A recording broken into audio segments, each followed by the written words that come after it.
Hey, closet busters and bold move makers. It is time once again for Life Uncloseted. So I want you to gather around because it is time once again to kick down those closet doors of your life. We're here to escape our BS, explore our fears, and elevate our self-expression.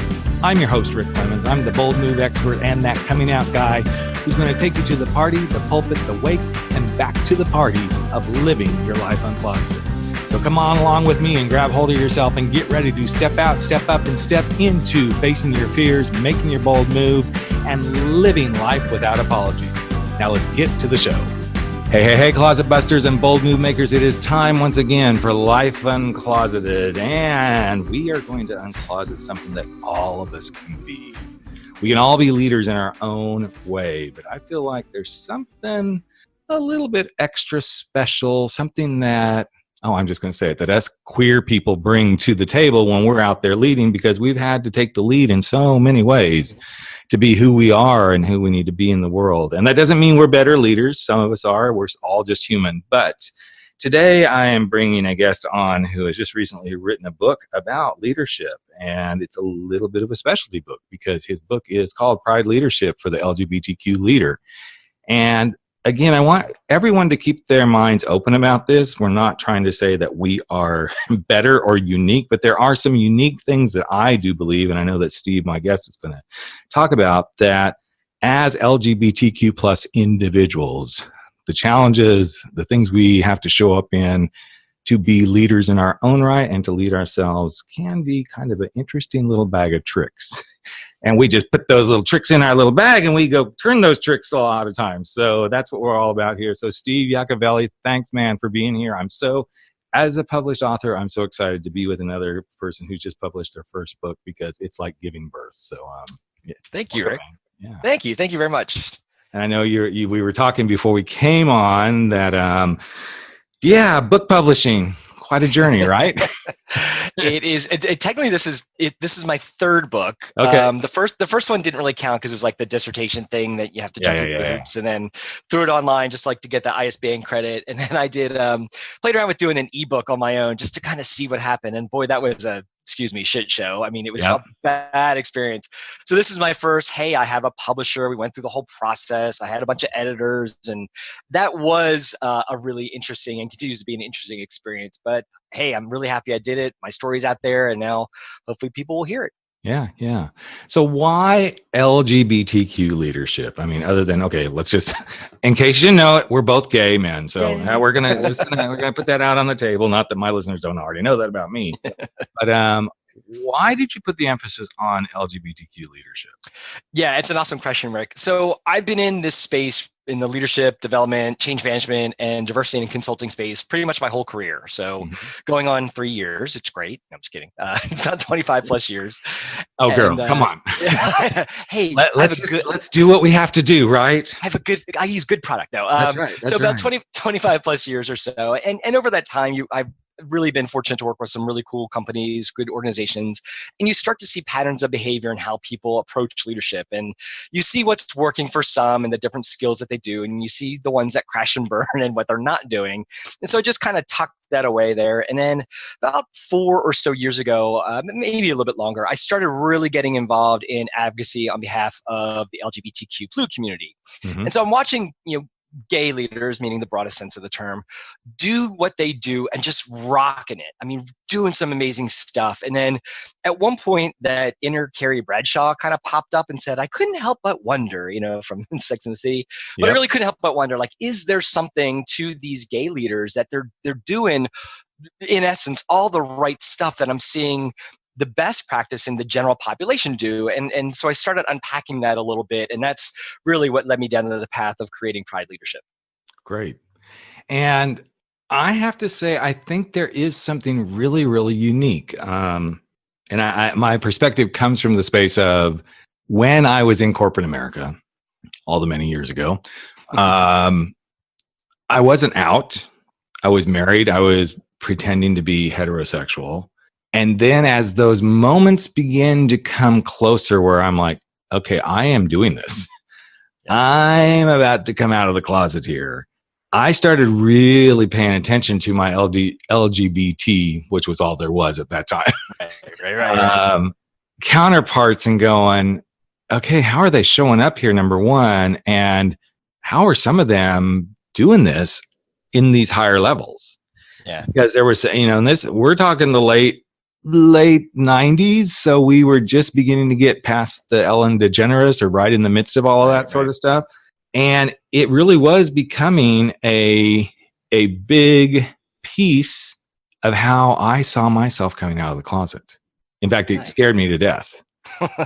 Because I'm like, okay, I'm going to lose everything. In fact, I'm doing a speech this weekend about that. So as I stood there, going, I'm going to lose everything, my job, my status, all this sort of stuff as a manager. Mm-hmm. It was like huge stuff. So when you look at these leadership things, and obviously you've done some of the work and the research to write this book, what are some of the bigger challenges you feel like LGBTQ leaders face that might be unique compared to, the average heterosexual? Right. So full disclosure, one of the places I've actually worked internally as a leadership consultant was with Disney. So we never said problems; we said areas of opportunity. Because that's not SEFL kind of stuff. So, and I actually address this in the book, that there are certain generalizations you can say that we as a collective community go through that really help us flex our leadership muscles. For example, one of the chapters is on understanding leadership courage. And if you look at the concept of what that means in the general population, yes, you can have those tough conversations, blah, blah, blah.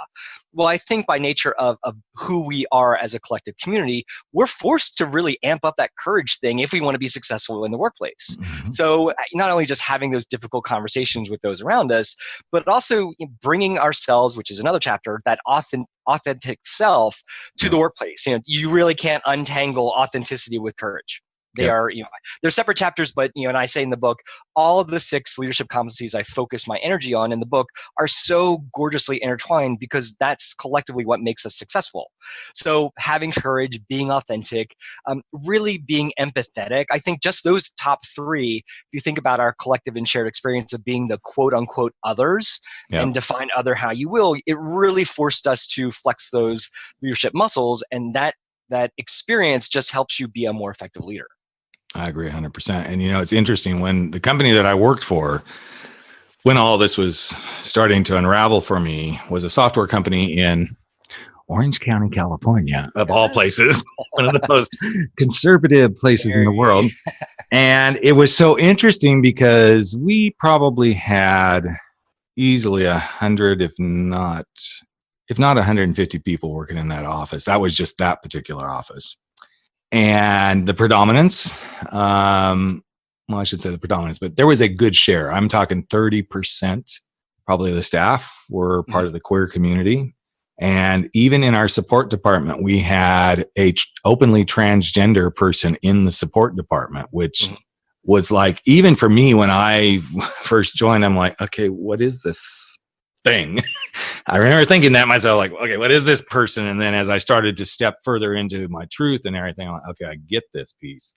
And it was such an interesting journey for me to watch myself go through this, yet had the blessing of being in a company that the arms were open. They were wide open. And I can't help but think at times, if that hadn't been the case, if I would have come out. Wow. And it's funny because I had the very interesting conversation with my publisher and 2 of my editors during the process, because one of the chapters, of course, being your authentic self. At one point, I addressed the concept of being out at work, and I think the statistic currently is, I think it's a little more than half of LGBTQ people are actually out at work. And I remember reading that, I was very shocked by that. I thought it would be more, but in my initial draft of the manuscript, I had, if you are in the closet, stop reading this. And everybody around me was like, no, that you can't say it that way. And the more I unpacked it, I'm like, you're right. That's a little harsh, because I even talk about context in the book, and, I don't know what your situation is. So what I did was I really put it as, if you aren't out at work, rethink that, because 2 things are happening. One, maybe you're not in the environment where you can truly grow as your authentic self. Yep. And then 2, if you are not being your authentic self at work, you won't be the most effective leader, because you're channeling that energy to watch those pronouns and hide what you did last weekend and all that fun stuff. So, really helping people think not just about how they are at work, but also their work context, because my goodness, life's too short.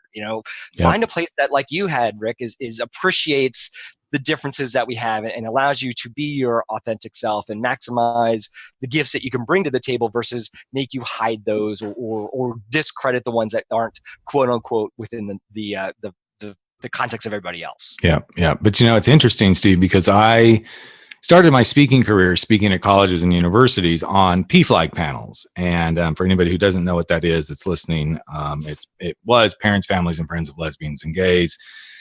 Yeah, it's just kind of PFLAG, kind of like the Nike swoop is the Nike swoop sort of thing, because there's so much more to the PFLAG. We could put the letters of the alphabet on and we'd go on forever. But it was interesting to me because there was one of my best speaker friends that we pretty much spoke a lot together on those panels. And she worked for a very well-known company, which I won't say on the air here. And she was not out at work. Mm-hmm. And at first, that bristled my little bit of hair that I had left on my head that she wouldn't be out at work. Because when I came out, I wouldn't say I came flaming out with rainbows and everything, but I just like, okay, I have waited 36 years to get here. Yeah. And nothing's going to hold me back from being my authentic self. And then when I heard her story the first time, I'm like, well, I don't know if I buy what you're saying. And then each subsequent time that I started listening to her story and then getting to know her, I'm like, okay, I get it. Because there was a point where she wasn't sure that even though we're in, California where it's very much, okay, everybody has a right to be who they are and all this sort of stuff. If anybody wants to get rid of you, they'll find a way. And she was in one of those environments where she was like, I don't know if I want to risk this. And then she quit. And then now she's doing her own thing. But I remember first my own reaction. And then we had just come off a panel. And again, college students. So, I remember when I was college students, I would say whatever shit I wanted to say half the time. And I remember hearing this group of students going, well, we really liked everybody but the one gal. And, she's hiding in the closet because she's not out at work. And I thought, okay, I can either let this slide or I can be a really good teacher. And I walked over them and I said, I just heard what you said and I love your perspective, but I want you to put yourself in her shoes. I want you to walk out of here a year from now or whenever you're going to graduate and walk into that environment, whether you're gay or straight or whatever it might be.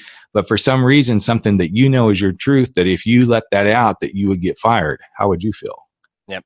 And it was really quiet. And they kind of did an about face. And I think this is that thing where we don't stand in each other's shoes half the time. And I think that's part of it. Mm-hmm. I also do agree that there's a lot to be said for being out and who you are at work. Right. Yep. Because that's only going to help smooth out some of the bullshit we have right now.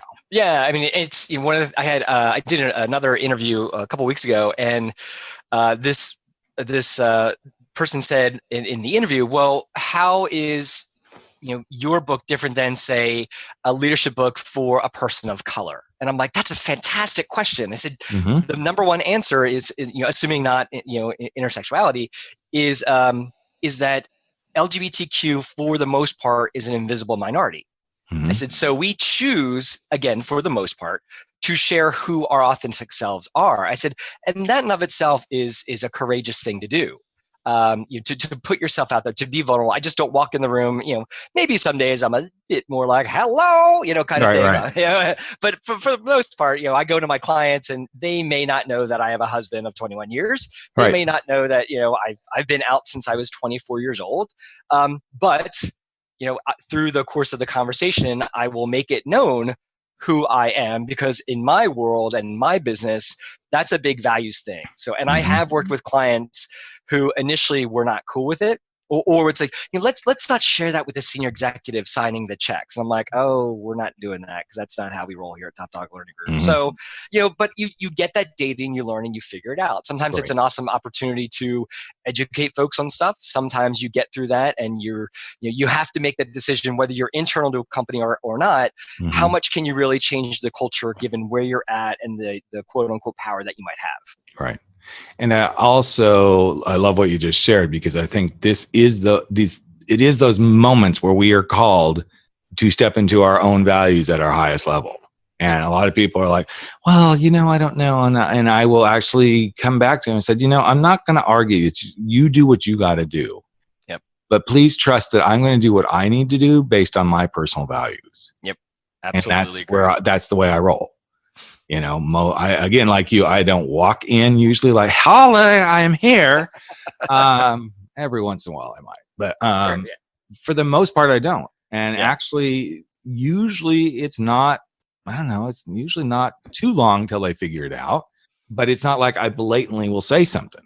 Yeah. It's not like I'm going to throw it down, but when the opportunity presents itself, I may say, oh yeah, my husband and I did this. And I just keep on rolling. Yeah, absolutely. Just like Tina Turner, we're just going, keep on rolling down that river, girl. If I stop, they're probably going to go, now what the fuck? What? Let's go back. Yeah. I do a 3-day leadership workshop for several clients. And one of the introductory activities is, what are things that you like to do? And so, I always model the way. I'll go first. I say, Dr. Steve Yacovelli, live in Orlando. I like to travel. I like wine. I like to paddleboard. And I guess after 21 years, I should say I like my husband. Ha, ha, ha. Okay, who's next? And I just drop that bomb very specifically because I can read the room very fast. Right. And, again, that's one of the things I talk about in the book. We are coached to really read the signs and symbols and nonverbals of those around us. It's a safety mechanism. It's a ingrained way for us to know who is in our tribe, who's okay with our tribe, and who is maybe an adversary to our tribe. So, I practice what I preach in the classroom, and you start to look and watch, and knowing the corporate values of the company, I know they 1,000% support LGBT, all the minorities, all the cool stuff. So I have that in my back pocket that if someone really balks at it, and I've had one person over the 9 years that I've been doing these workshops with this client come up and say something about it. I said, then there's an opportunity for you to rethink your experience, because life's too short. Your company values say this. That's your social contract with the business. And if that's not something that's in line with your personal values, I totally respect that. Maybe there's an opportunity to look elsewhere. Mm-hmm. And they're like, whoa. And it's cool. So if you can yield those understanding of your personal values, the values of the organization that you're playing with, that's a powerful position to be in, because you're just stating a fact. You're not stating necessarily, well, you have to do this. No, there's the values on the wall in the break room. If you don't abide by them, then that's an HR conversation. Absolutely. So I'm curious, only because you and I, you've been out longer than I have. I'm actually, this October this October will be 20 years since I came out. So nice. Yeah, I keep telling my husband, I'm waiting, girl. 20 years, there's gotta be something. Something's gonna happen on that day. China, I can't exactly remember. China's the thing. Huh? China is the product in the traditional setting. Exactly. Something along those lines. Yeah. Right. But I'm always curious, and I think this is great for our conversation. How do you handle our LGBTQ brother and sister who they have got to make it their point that everybody gets it. Mm-hmm. They walk in and they're going to make sure everybody knows. Because I have a perspective. I'm curious, as somebody who does these leadership things, what would you do with someone like that? Not that I want to hold them back, not that I want to muzzle them, but there's something I feel like that they need to be a little, I don't know. I don't even know what word I want to use.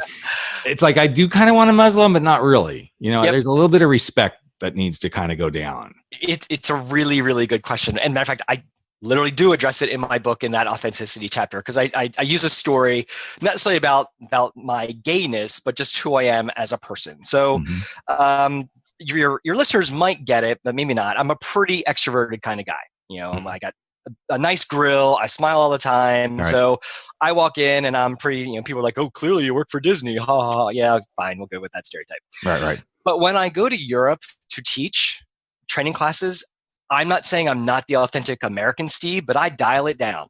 I know that if I'm too toothy and smiley, that a lot of European cultures look at that as you're dumb. If I'm extroverted in your face, that's sometimes a major turnoff. So I talk in the book about understanding the context with which you're a part of. And it's almost like you have these little dials that you can do. So, you don't go out to a pub with your best mates and you're like the exact same person you'd be if you're sitting with your great Aunt Esther. Right. You're two different people. You're still the same person, but you just dial it down a notch or up depending on the context or the comfort with those around you. And I would use the same analogy to those people who really want to push the agenda forward, really want social equality. Hey, I'm behind your brother and sister. That's so cool. But just understand your audience and context, because that's the thing you want to really play with. In order for people to be accepting and hear your message, you need to start to meet them halfway. Likes. Doesn't mean you have to pretend to be XYZ demographic here that you're not, but you really have to manage it and tone it until you build that trust and rapport, and then you can kind of let the dial go back to its natural setting, if you will. So that's kind of how I'd address that conversation. You know, it's interesting as you said that, Steve, because my husband and I just had an experience over the weekend that I think is the epitome of what you're talking about. And it has nothing to do with leadership, but you'll see where I connect the dots here. So we like wine. Surprise, surprise.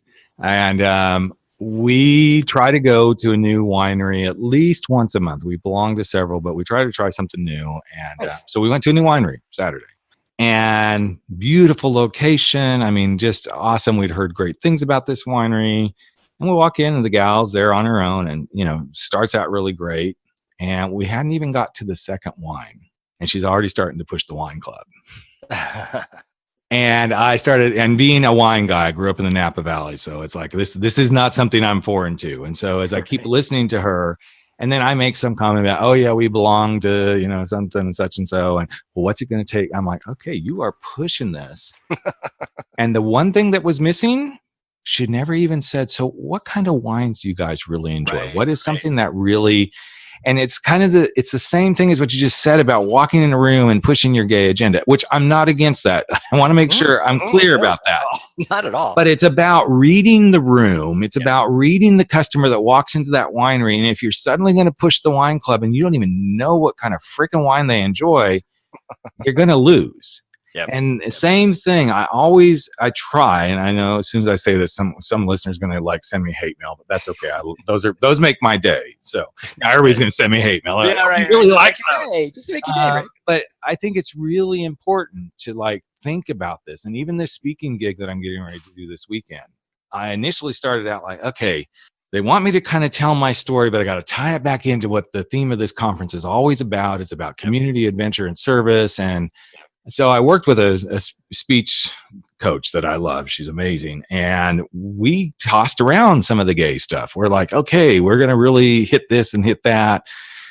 And then we both stepped back and said, I don't think so. Yeah.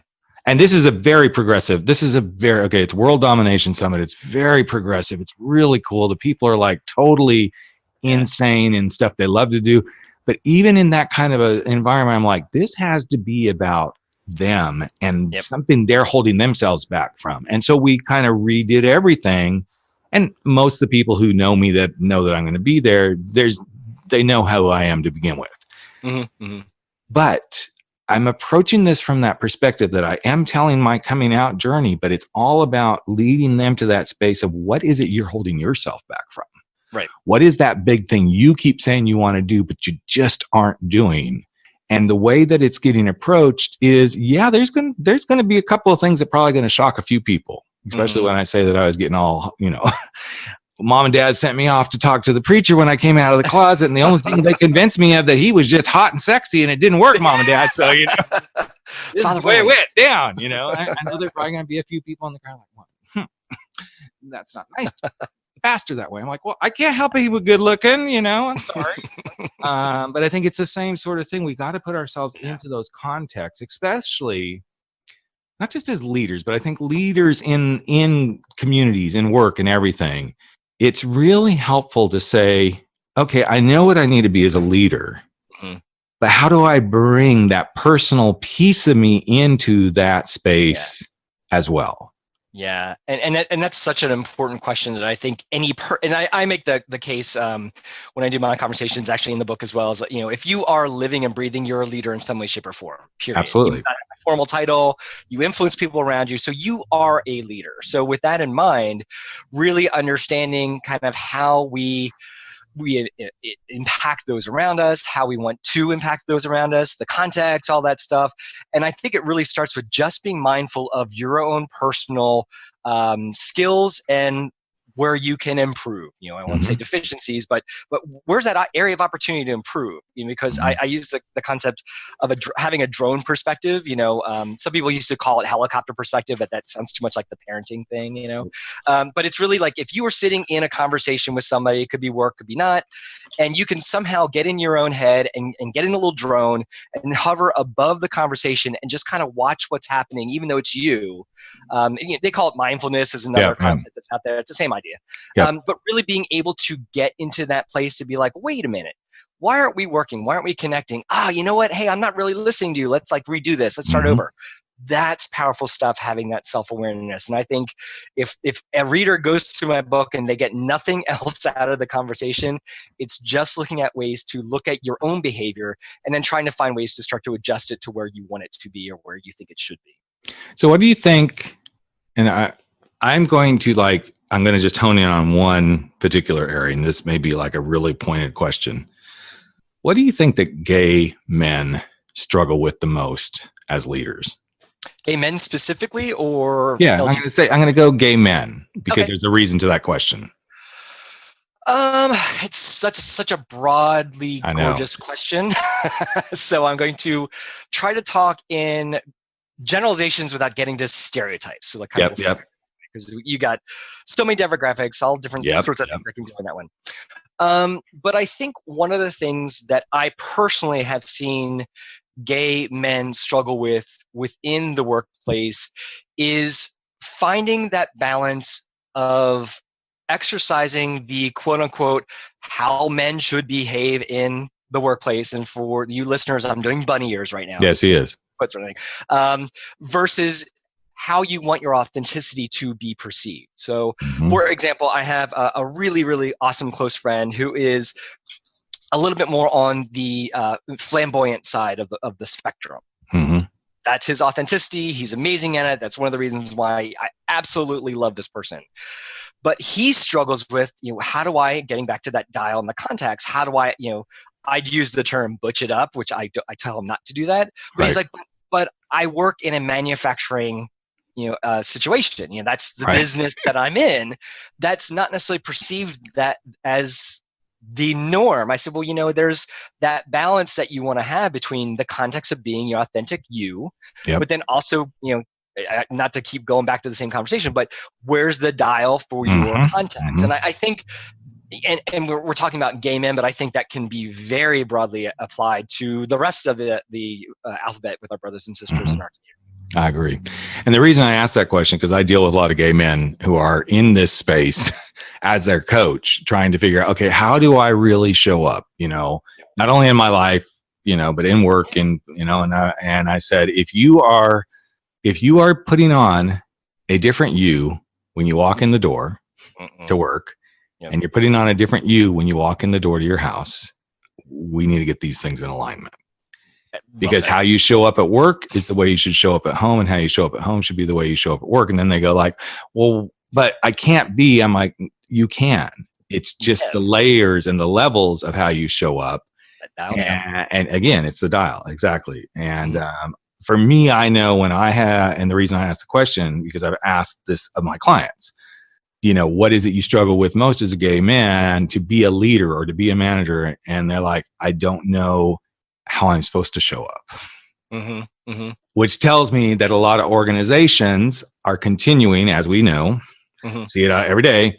This is how men are supposed to be in the workplace, and this is how women are supposed to be in the workplace. And if you're a person of color, this is how, there's so many stereotypes. So when I get that with one of my clients, I say, first of all, so back to your, elevate helicopter thing, I always say, I want you to stand 30,000 feet above what you feel you're supposed to show up and observe yourself. I want you to be at that 30,000 foot level, watching yourself walk into work just for a day. Think through your day and how you showed up. What would you tell somebody who was doing that? Secondly, who do you want to be? Because who you want to be and who you are being are probably two different things. And if the who you want to be is keeping you awake at night because you can't be that, that's where the work begins. And I would add a third level to that. And this is where that you didn't ask permission to add a third level. This is my show, bitch. But please go ahead. So the third layer I would add would be something to the effect of, okay, so let's put that context out there. Can you, if your context or your work environment ultimately is not accepting of your authenticity, why are you there? Are you an indentured servant to them? And people say, but I have to make a job. Hey, I get it. Paychecks are awesome. We all love those. We'd like to be, but in the grand scheme of life, and yes, this is very easy for me to say, but I say it through my own context, be somewhere that's going to appreciate who you are as the worker that you are. And hey, I've been fired from jobs. I started my own consulting practice because, quite frankly, I was fired from my last one. I still don't know why to this day. Florida's the right to work state, so I just pissed somebody off at somewhere. So I'm like, you know what? I'm going on my own and see what happens. And that was over 11 years ago.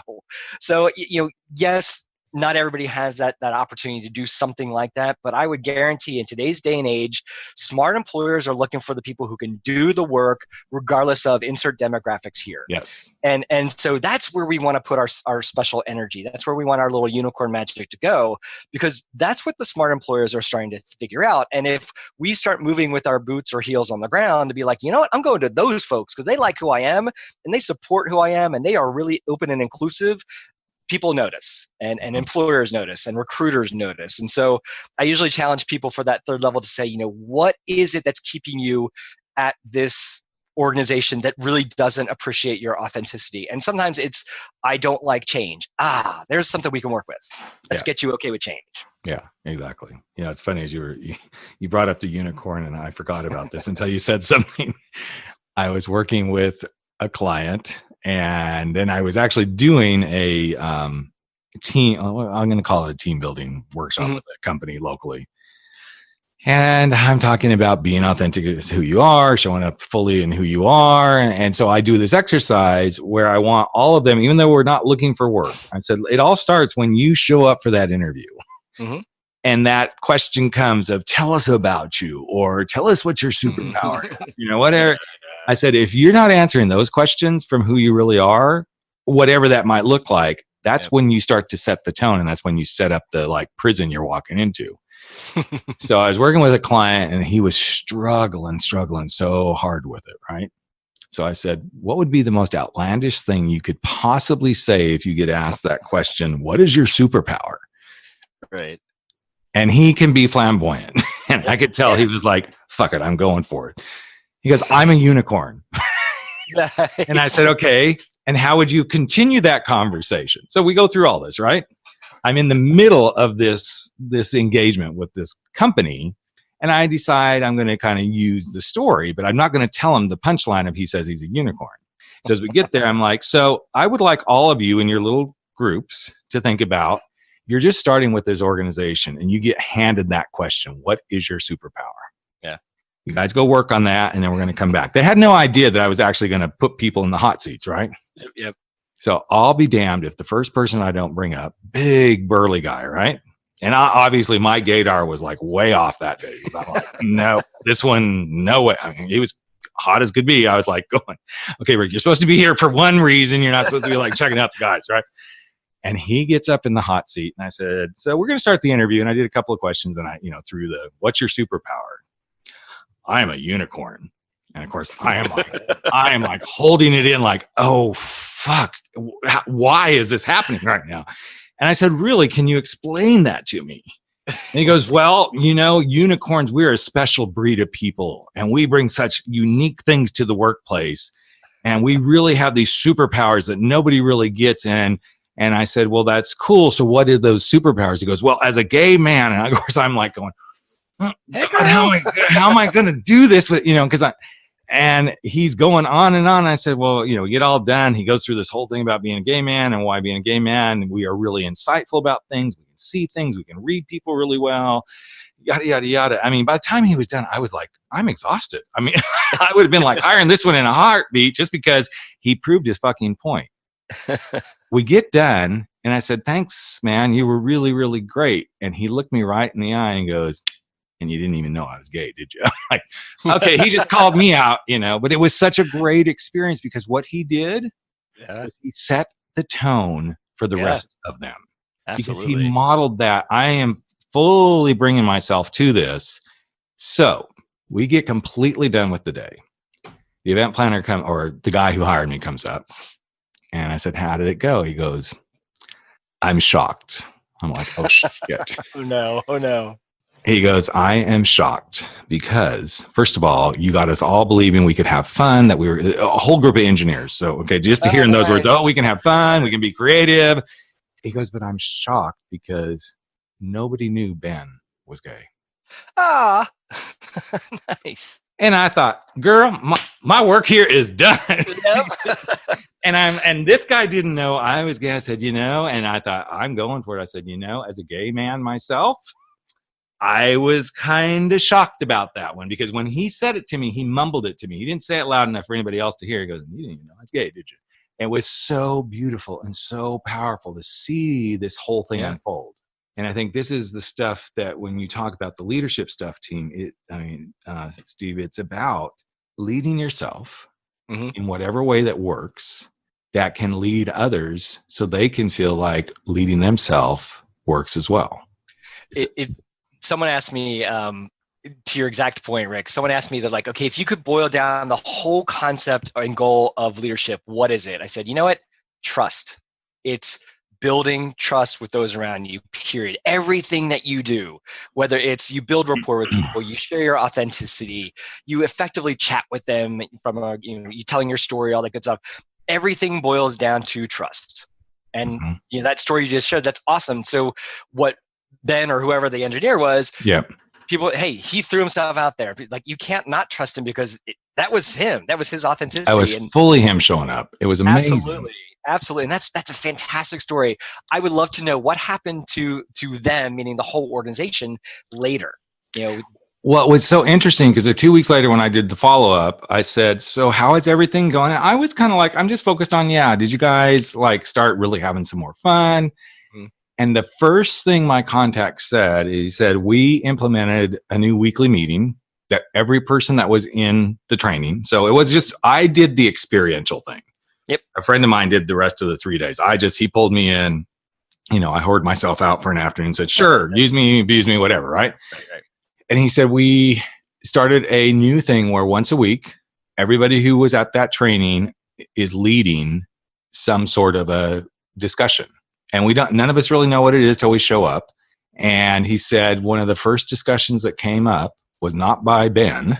It was by somebody else on the team. And the discussion was, how do we get to authentically know each other? Oh, nice. Nice. And he goes, it was something that opened us up because they were known as the wicked stepchildren of the company. They're the engineers. You just got to make sure the lines work right. We got to make sure all the packaging happen. It's like the engineers, they'll figure that out. It was kind of like they were the dumping ground. It's like, let the engineers handle it. Nice. And he said, here's the interesting piece out of this whole story. Him and only 3 other people, so there were 16 that came through this experience. Those 4 people combined, their total time with the company may have been 20 years, which sounds like a lot, but 4 out of the 16 that was there is the rest of the team. They're combined. So you take 16, take away the 4. So the rest of the other 12, their combined total was under a year each. So less than 12 years. So to see this new birth and new breath come into the team, and then he came back again. The thing that kept coming back was A, we're having fun now. Nice. B, we realize we're creative. And C, that C thing was we're starting to get to know each other more authentically. That's great. And I think this is when you see something, and again, we're going to come kind of full circle here. When somebody asks about why focus on leadership about LGBTQ plus, or why focus on leadership for any other marginalized community, women, people of color, it's because these things need to be talked about. These things need to be shared.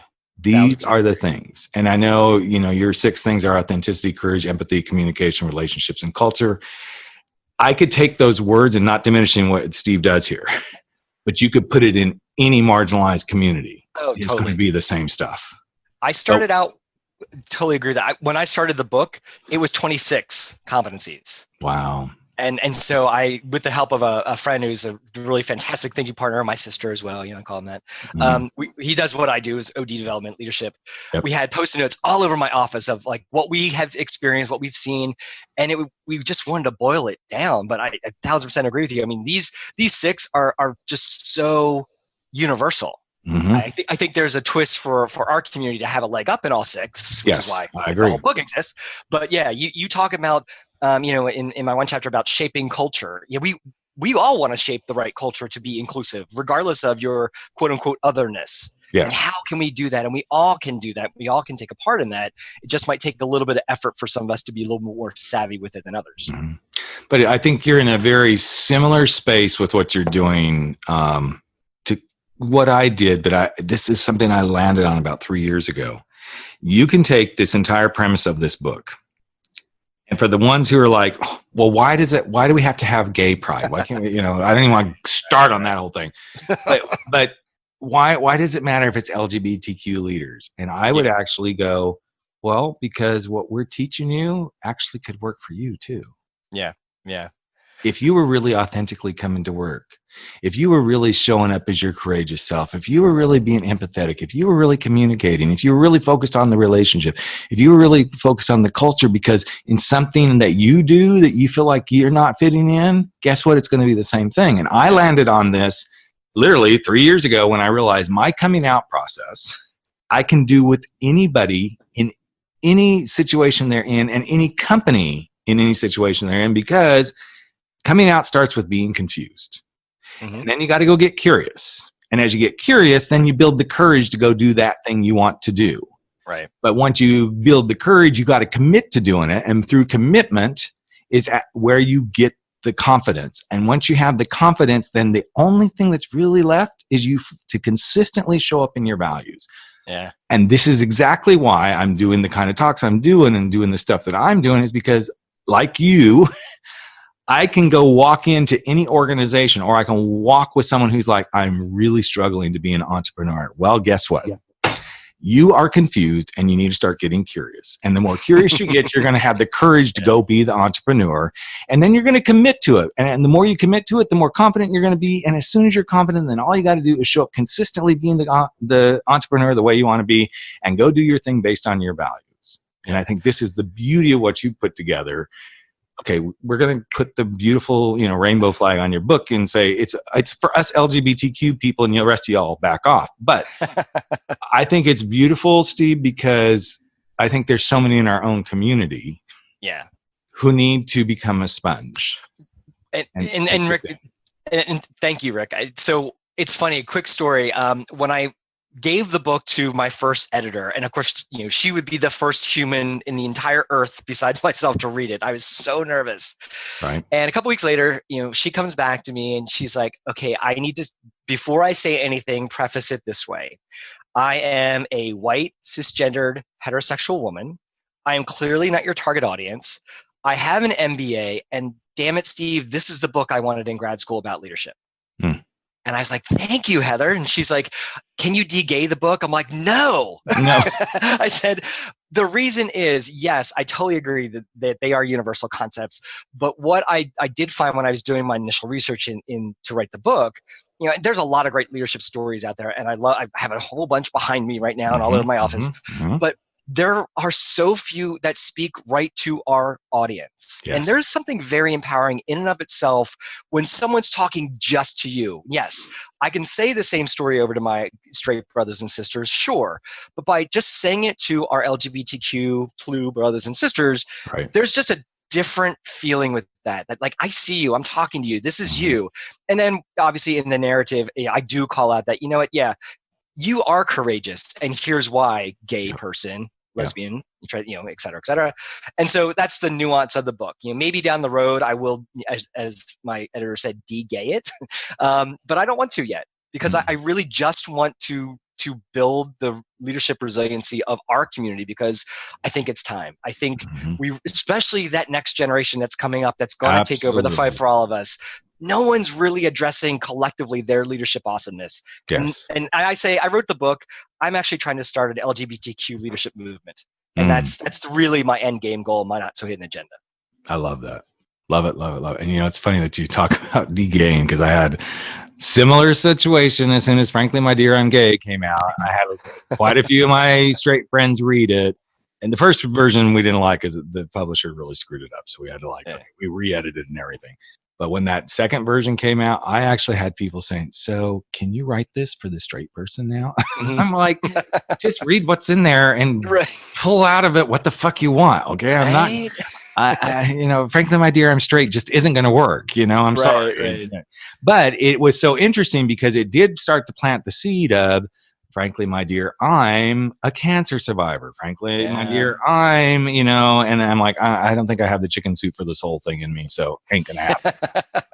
But I did have somebody say to me just recently, so when's the next book coming out? And is it going to be like, is it going to be that de-gayed version? I'm like, yeah, it's called Stop Fucking Apologizing. Okay, so there's your, and that is the title of the book, Stop Fucking Apologizing.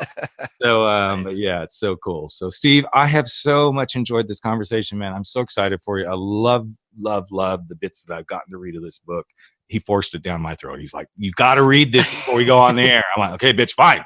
I bought you dinner first. Come on. Yeah. Well, okay. We just went another place that I wasn't thinking we were going, but no, I love it. I'm wishing you all the success. I hope it's just a huge success when you go. The whole point of us trying to get this to this point was he's heading off to the LGLCC. What is that? Gay Chamber of Commerce. And GLCC in August. Yep. Yeah. So this is why we're publishing this right before he goes. But anybody who would love to get a copy of it, Steve doesn't know I'm going to do this. I'm going to be giving a couple of the books away. Oh, nice. And what I'll do is, if you want them, I will purchase them and I will get Steve's address and send them to him so he can autograph them and get them off to you guys. So absolutely. I'm going to pay for them. He's going to have to pay the shipping to get them to you. I will do that. Yeah. But I feel like it's important enough. So if you want a copy of it, you have to just shoot me an email to rick@rickclemens.com and say, I want Steve's book. Maybe you might want to say, I'm a unicorn too. I don't care. Just say you want Steve's book. Or lion. Or lion or whatever, be your authentic self. There you go. Whatever. But anyway, yes, I'm going to give away 2 copies of the book. So as soon as I get those from people saying they want them, the first 2 people will get them, and I will ship them over to Steve. He can sign them and he'll ship them on to you. So, excellent. And you can find it at Amazon. I'm sure you'll be able to get it anywhere that books are sold. That's Steve. Oh, he's SteveOnAmazon.com. www.steveonamazon.com. So there you go. Cool. How much a better marketer than I am. I have a good publisher. Yeah. Bitches, you go to rickclemens.com, go to the book tab, go there, then click, But no, that's a great idea. No, I've done the same thing. It's called vanity URLs. Exactly. Hello. Redirects. Exactly. That's what we do on dates too. Redirect. Nope. You're out the door. Bye. Trust us guys who've been around, married for a few years. We know how to do that redirect real well. Exactly. You got that attitude tonight, honey? Redirect. You're not going to that bedroom. You're going to that bedroom. There we go. But so anyway, cool, Steve. Loved you, man. Enjoyed this conversation. Best of luck with everything. Thank you, Rick. And, thanks. I hope it just really continues to take off. Let's start a movement together. Thanks, Rick. Hey, Life Uncloseted family. Another episode of Life Uncloseted has come to an end, and it is time for all of us to sashay away and go face our fears, make those bold moves, and stand up to living our life without apology. But before you do, I've got a favor to ask of you. Would you hop over to iTunes or Spotify or Podbean or wherever it is that you're listening to this and just give us a little bit of love if you like what we're doing here at Life Uncloseted. Here's what it does. It helps other people find the show. It helps other people get to know what we're all about. And you just might help change a life. In fact, if you really want to change a life, we'd love it if you just ask a friend to take a listen and see what they think. So that's it. Love you all deeply. I'm Rick Clemens, the host of Life Uncloseted. And never stop stepping out, stepping up, and stepping into living your life uncloseted.